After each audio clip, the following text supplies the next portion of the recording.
আপুনিও পানীত হালধি মিলোৱা ট্ৰেন্ড আপুনি কৰিছে নেকি বাৰু আপুনি অজানিতে কৰিছে নেকি এই ভুল এটা সোশ্যাল মিডিয়াত দেখিবলৈ পোৱা গৈছে হালধিত পানীত হালধি মিলোৱা ট্ৰেন্ড কিন্তু এই ট্ৰেন্ডক লৈ কিছুমান কথা জানিলে হয়তো আপোনাৰো চকু কপালত উঠিব তো আজিৰ এই ভিডিঅ'ত আপোনালোকক জনাম পানীত হালধি মিলালে আপোনালোকৰ কি হ'ব তো সম্পূৰ্ণ ভিডিঅ'টো চাব নমস্কাৰ ইনফোই থাকিটা ফেসবুক পেজলৈ আপোনালোক সকলোকে স্বাগতম জনাইছো বলক ভিডিঅ'টো আৰম্ভ কৰো বৰ্তমান সময়ত সোশ্যাল মিডিয়াত অতিকৈ জনপ্ৰিয় হৈ পৰিছে পানীত হালধি মিহলোৱাৰ ট্ৰেন্ড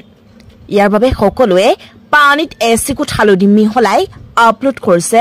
ৰিল ভিডিঅ' কিন্তু এই কাম কৰি নিজে নিজৰ বাবে অশান্তিৰ নিমন্ত্ৰণ জনাইছে মানুহে এই কথা আমি কোৱা নাই অৰুণ কুমাৰ বিয়াক নামৰ এজন জ্যোতিষীয়ে অদ্ভুত ট্ৰেন্ডক লৈ গুৰুতৰ সতৰ্কবাণী জাৰি কৰিছে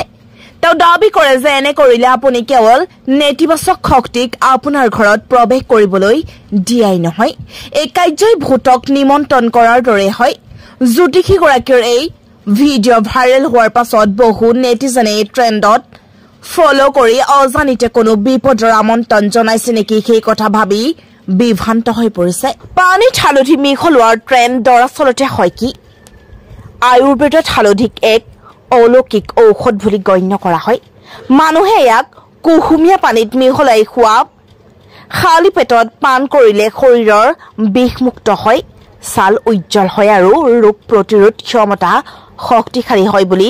বহুদিনৰ পৰাই গণ্য কৰি অহা হৈছে আৰু শেহতীয়াকৈ এই ধাৰাটো বিশেষকৈ যুৱক যুৱতী আৰু ফিটনেছ প্ৰেমীসকলৰ মাজত অতিকৈ জনপ্ৰিয় হৈ পৰিছে প্ৰথমে এই ট্ৰেন্ড আৰম্ভ হৈছিল ভিটামিন 12 টেবলেটৰ পৰা কিন্তু পিছলৈ পানীত হালধি মিহলোৱা প্ৰক্ৰিয়া যথেষ্ট ভাইৰেল হৈ পৰে জ্যোতিষী ব্যাখ্যে দাবী কৰিছে যে পানীত হালধি মিহলি কৰাটো স্বাভাৱিক নহয় এক ত্ৰান্তিক প্ৰক্ৰিয়াহে তেওঁ ভিডিঅ'টোৰ জৰিয়তে সকলোকে সকীয়াই দিয়ে যে ভুলতেও এই প্ৰচেষ্টা অনুসৰণ কৰাটো উচিত নহ'ব কাৰণ এনে কৰাটোৱে ঘৰত নেতিবাচক শক্তি কঢ়িয়াই আনিব পাৰে কেৱল এয়াই নহয় ভূতে প্ৰেতেও তেওঁলোকক খেদি ফুৰিব পাৰে ইয়াৰ প্ৰভাৱ ৰাখিত পৰিব তেওঁ কয় যে এনে কাৰ্যই আপোনাৰ জন্ম কুণ্ডলীত চন্দ্ৰ আৰু বৃহস্পতি দুৰ্বল কৰি তুলিব পাৰে যাৰ ফলত আপোনাৰ ভাগ্যত বেয়া প্ৰভাৱ পৰিব পাৰে ইয়াৰ ফলত আপোনাৰ মানসিক অৱস্থাও নষ্ট হ'ব পাৰে জ্যোতিষীজনে দাবী কৰিছে যে এইটো সম্পূৰ্ণ ক্ষতিকাৰক প্ৰক্ৰিয়া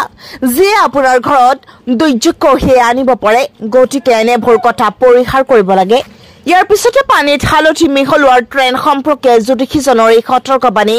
ভিডিঅ'টো ছচিয়েল মিডিয়াত জুইদৰে বিয়পি পৰিছে কেইঘণ্টামানৰ ভিতৰতে ইয়াক 5 লাখৰ অধিক লোকে চাইছে আনহাতে হাজাৰ হাজাৰ লোকে পোষ্টৰ ওপৰত নিজৰ প্ৰতিক্ৰিয়া প্ৰকাশ কৰিছে এজন ব্যৱহাৰকাৰীয়ে চিন্তিত হৈ লিখিছে মই ভিডিঅ' বনাইছো এতিয়া কি কৰিম আন এজন ব্যৱহাৰকাৰীয়ে আকৌ লিখিছে বহু জ্যোতিষীয়ে আমাক পানীত হালধি মিহলাই গা ধুবলৈ কয় অনুগ্ৰহ কৰি উত্তৰ দিব আন এজন ব্যৱহাৰকাৰীয়ে মন্তব্য কৰিলে আমি পানীত হালধি মিহলাই গা ধুলে কি হ'ব যদিও আয়ুৰ্বেদিক দৃষ্টিকোণৰ পৰা হালধি উপকাৰী তথাপিও প্ৰতিটো ট্ৰেন্ড কোনো তথ্য বা জ্ঞান নোহোৱাকৈ অনুসৰণ কৰাটো বুদ্ধিমানৰ কাম নহয় সেয়া স্বাস্থ্যৰ সৈতে জড়িত হওক বা জ্যোতিষাস্ত্ৰৰ সৈতে জড়িত হওক যিকোনো নতুন প্ৰতিকাৰ গ্ৰহণ কৰাৰ পূৰ্বে আপোনাৰ শাৰীৰিক অৱস্থা জীৱনশৈলী আৰু বিশেষজ্ঞৰ মতামত মনত ৰাখিব বিশেষকৈ যেতিয়া আপোনাৰ ৰাশিফলত বৃহস্পতিৰ সৈতে জড়িত সমস্যা থাকে তেতিয়া জ্যোতিষীৰ কাৰণকো আওকাণ নকৰিব